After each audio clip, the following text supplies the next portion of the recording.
আল্লাহ তাআলা বলেন ওয়াজকুর আবদানা আইয়ুব ইয নাদা রাব্বাহু আন্নী মাসসানিয়াদ-দুররু ওয়া আনতা আরহামুর রাহিমিন।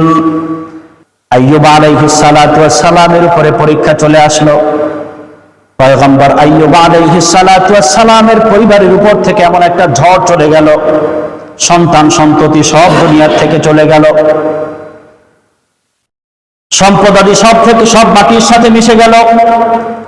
পয়গম্বর আইয়ুব আলাইহিস সালাতু ওয়াস সালাম শুধুমাত্র তিনি একা, তার স্ত্রীরা তার সঙ্গে জীবিত আছেন।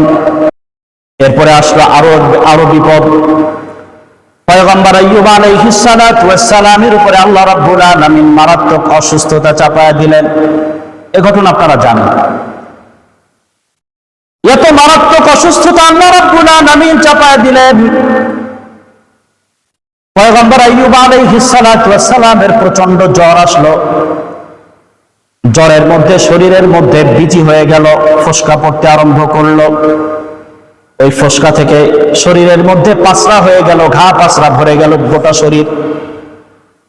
পয়গম্বর আইয়ুব আলাইহিস সালাতু ওয়াস সালামের শরীর থেকে কেমন যেন দুর্গন্ধ বের হতে আরম্ভ করলো। তাফসীরে কুরতুবীর মধ্যে আসছে,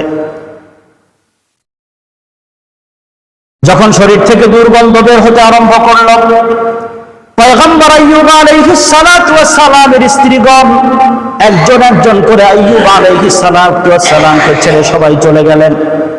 কেউ আইয়ুব আলাইহিস সালামের পাশে নেই, একা হয়ে গেলেন। শুধুমাত্র বিবি রহমা, আইয়ুব আলাইহিস সালাতু ওয়াস সালামের একজন নেককার স্ত্রী, তিনি থেকে গেলেন।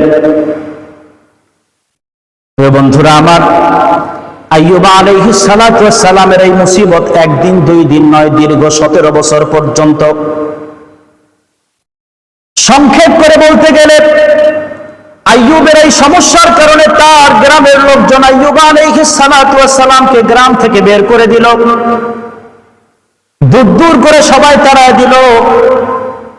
অসহায় নিঃস্ব আইয়ুব আলাইহিস সালাতু ওয়াস সালাম আর তার স্ত্রী, অসুস্থ স্বামীকে নিয়ে তার স্ত্রী চলে গেলেন জঙ্গলের মধ্যে।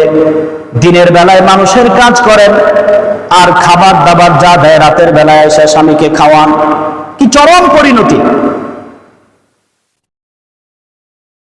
এভাবে করে কেটে গেল 17টি বছর। এই সময়ের মধ্যে আইয়ুব আলাইহিস সালাতু ওয়াস সালামের শরীরে পোকা ধরতে ধরতে একটা পর্যায়ে তার জিহ্বার মধ্যেও পোকা ধরতে আরম্ভ করলো। যখন আইয়ুব আলাইহিস সালাতু ওয়াস সালামের জিহ্বার মধ্যে পোকা ধরতে আরম্ভ করলো, পয়গম্বর আইয়ুব আলাইহিস সালাতু ওয়াস সালাম দেখলেন এখন আর জিকিরও করতে পারবো না। এই কঠিন পরিস্থিতির মধ্যে আইয়ুব আলাইহিস সালাতু ওয়াস সালাম কেমন ধৈর্যের পরাকাষ্ঠা প্রদর্শন করলেন। পয়গম্বর আইয়ুব আলাইহিস সালাতু ওয়াস সালাম দেখলেন আর আল্লাহ তাআলার জিকিরও করতে পারবো না, যদি আরো বেশি অসুস্থ হয়ে যাই। এখন তিনি চিন্তা করলেন আল্লাহর কাছে এই অসুস্থতা থেকে পানাহ চাওয়া দরকার। তবে তিনি আল্লাহ তাআলার কাছে সরাসরি অসুস্থতা থেকে পানাহ চান নাই, আল্লাহর কাছে রহমত চাইছেন। কি বললেন?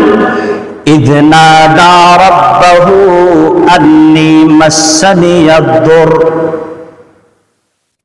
ধৈর্যের পরাকাষ্ঠা প্রদর্শনকারী আইয়ুব আলাইহিস সালাতু ওয়াস সালাম আল্লাহ তাআলাকে ডেকে বললেন ওয়াজকুর আবদানা আইয়ুব ইয নাদা রাব্বাহু আন্নী মাসসানিয়াদ-দুর। আল্লাহকে ডেকে বললেন, ও আল্লাহ, আমাকে অসুস্থতা আক্রমণ করে ফেলেছে, মারাত্মক অসুস্থতা আমাকে আক্রমণ করেছে।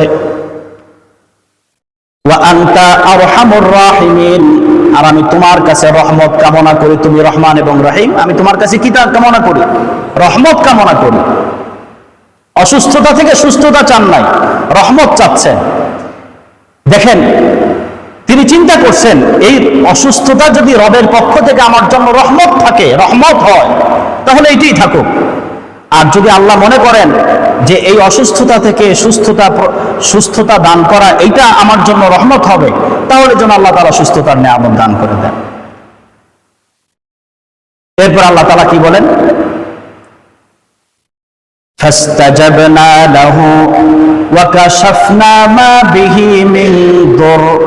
আল্লাহ তাআলা বলেন, আমি আইয়ুবের এই অসুস্থতা থেকে আমি তাকে নাজাত দান করে দিলাম। ওয়া কাশাফনা মা বিহি মিন দুররিন, এবং সব রকমের অসুস্থতা আমি আল্লাহ রাব্বুল আলামিন ভালো করে দিলাম, সুস্থতার নিয়ামত দ্বারা পরিপূর্ণ করে দিলাম।